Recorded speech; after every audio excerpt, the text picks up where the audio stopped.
اور صحابہ جب بھی کوئی کام پڑتا تو حضور کی دربار میں حاضر ہوتے. ابو ہریرہ علم کے لیے آئے تو حضور کی دہلیز پر یا رسول اللہ یاد کچھ نہیں رہتا، حافظہ کمزور ہے.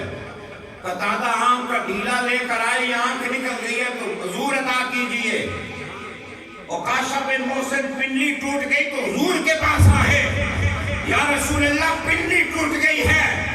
علم لینے والے بھی ادھر، اعضاء لینے والے بھی ادھر، آنکھیں لینے والے بھی ادھر، بینائی لینے والے بھی ادھر، دنیا لینے والے بھی ادھر، آخرت لینے والے بھی ادھر.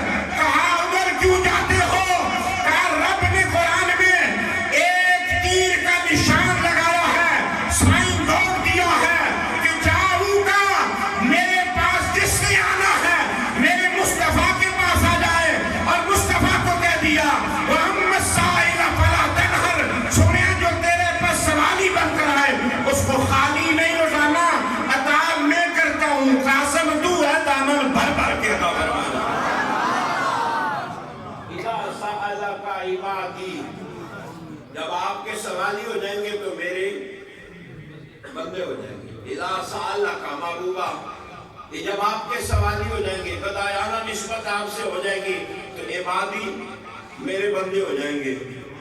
اور جب میرے بندے ہو جائیں گے تو فَإِنِّي قَرِيبٌ، میں ان کے ہی قریب ہوں، میں ان کے پاس ہوں، کہیں دور نہیں رہتا ہوں.